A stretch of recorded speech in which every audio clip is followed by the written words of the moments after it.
Tiens, et si la déroute, la débâcle de SVB et d'autres banques régionales américaines venait contrarier un petit peu les plans de la Fed? Bonjour Laurent. Bonjour David. C'est vrai qu'on a entendu tout et son contraire. Il y a encore quelques jours, on entendait Jérôme Powell nous dire qu'il va falloir peut-être en mettre une couche face à une inflation qui n'a pas encore rendu les armes.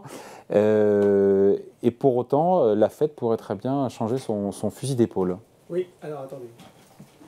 Je pense savoir Ah ce oui, qui se passe. il y a peut-être un problème de micro. Ça, voilà. Bah oui, En direct. il faut allumer son micro, c'est mieux. Ah oui, parce qu'on a dit trop tôt, David, c'est pour ça. Voilà. Laurent, peut-être possibilité pour la Fed de devoir un petit peu changer son fusil d'épaule. C'est vrai que cette année 2023, elle avait commencé. On a un petit peu eu un signal de mieux et puis un signal de moins bien. En termes d'inflation. Oui, en termes d'inflation, en tout cas en termes aussi de discours de Jérôme Powell, puisqu'on se souvient en fait cette conférence de presse qui avait suivi le comité de politique monétaire du 1er février où Jérôme Powell avait prononcé les mots bénis tant attendus par les marchés. Désinflation. Voilà, le processus désinflationniste a commencé et donc tout le monde était très content.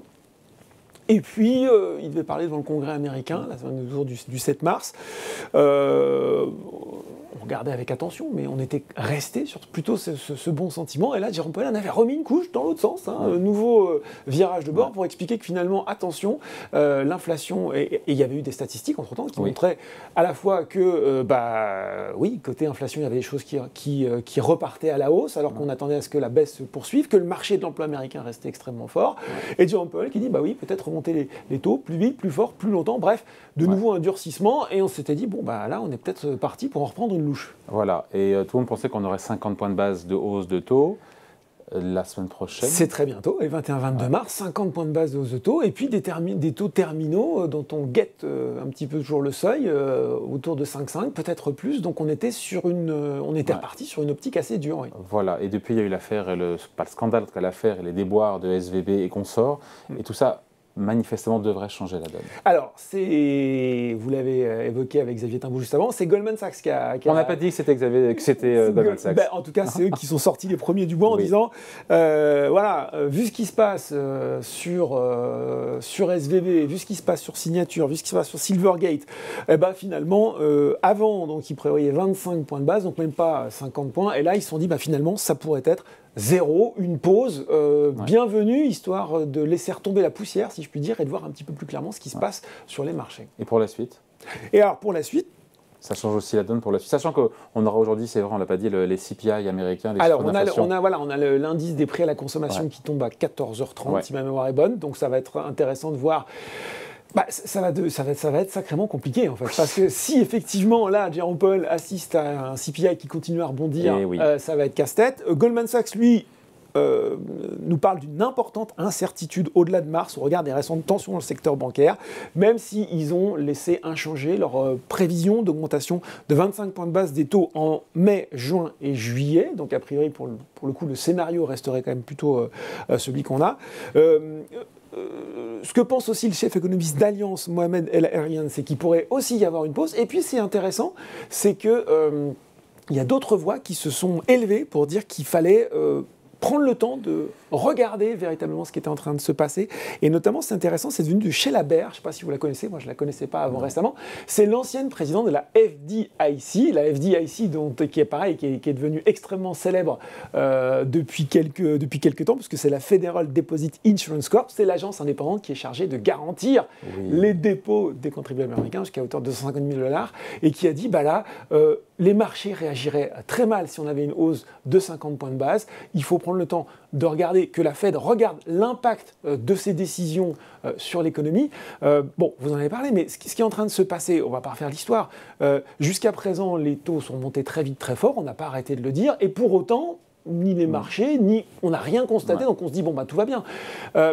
C'est pas sans rappeler, David, ce dont on avait, même si les causes sont un peu différentes, on avait parlé au moment de l'affaire Liz Truss, et vous savez, son mini-budget, on peut avoir comme ça des accès de volatilité sur le marché qui peuvent tout de suite mettre des acteurs un petit peu assez vite en péril. Ce qui se passe Sur SVB, on l'a dit, effectivement, les acteurs de la tech vont plus mal. Pourquoi les acteurs de la tech vont plus mal? Parce que la remontée des taux fait que les valeurs de croissance sont moins intéressantes à détenir, donc ça va plus mal. Donc les banques qui les financent. Ce qui s'est passé sur SVP, il y avait, oui, alors certes, il y a effectivement les emprunts avec la remontée des taux. On pourrait parler aussi d'un défaut de couverture, il y aurait des choses à regarder. On voit bien aussi que tout ce qui est crypto, donc qui est aussi directement impacté, contrairement à ce qu'on voulait nous faire croire, les cryptos ne sont pas un actif décorrélé de l'économie réelle. Quand les taux sont montés, les cryptos ont baissé. Donc bref, il y a des signes, il y a des petits signes comme ça, de part et d'autre, qui sont en train de se faire jour. Et c'est vrai que ça vaut peut-être le coup, même si on n'est pas paniqué outre mesure, ou qu'on ne parle pas encore de crise systémique, de se dire, finalement, sachant que les crises ne viennent jamais de là où on les attend, de regarder un peu ce qui se passe. Ouais, en tout cas, on finit là-dessus, ça appelle une réponse en termes de régulation. Avec des règles qui étaient donc des dépôts garantis jusqu'à 250 000 $ qui, dans le cadre des banques qui étaient en difficulté... donc là, ils ont dégainé, effectivement, vous en avez parlé, l'exception de risque systémique pour tout couvrir. On ne sait pas d'ailleurs, moi j'ai pas trop compris encore qui allait vraiment payer, puisqu'on nous dit que c'est les actionnaires de SVB qui allaient prendre la paume, que après les garanties du FDIC, du FDIC, étaient pour les déposants. Ce qui est sûr, c'est qu'effectivement, vous l'avez évoqué, il y a ce nouvel acronyme qui vient de faire sa sortie, le BTFP, pour Bank Term Funding Program. C'est justement ces facilités octroyées par la Fed pour que les banques puissent refinancer en mettant en garantie, c'est l'autre action de la Fed finalement, en garantie finalement leur bon du trésor, mais à valeur de pair, donc sans la hausse des taux. C'est vrai que ça va quand même faire du bien à tout le monde. Donc on voit que la Fed est à la manœuvre sur le front de la sécurisation et d'expliquer un petit peu qu'ils vont être là aussi pour pas qu'il y ait des tensions et que le marché interbancaire se grippe, ce qui serait véritablement là pour le coup une catastrophe. Tout est fait par les autorités honnêtement américaines. Voilà. Maintenant,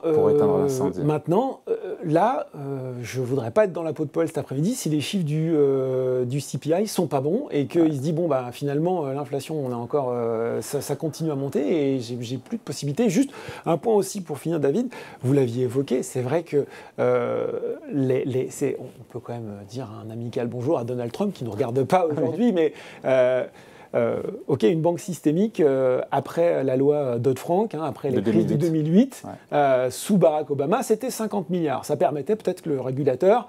de regarder toutes les banques qui ont plus de 50 milliards d'actifs. 50 milliards d'actifs. Et sous Donald Trump, c'est passé à 250. Et voilà. Donc comme ça, SVB, ils étaient à 203, à peu près, un peu plus de 200 milliards. Donc c'était un peu... Bon, on se dit... qu'on aurait peut-être gagné à garder ce seuil un peu plus bas, que certaines banques régionales peuvent peser. Et juste peut-être un dernier comparatif, on entend beaucoup parler de Lehman. On dit attention, c'est le nouveau Lehman Brothers. 16e banque contre la 4e banque, je crois que Lehman c'est la 4e banque. Lehman, ils avaient 600 milliards de dollars d'actifs contre 200. Et je crois qu'ils étaient montés à cette somme complètement délirante de 35 000 milliards de dollars de dérivés hors bilan. Oui.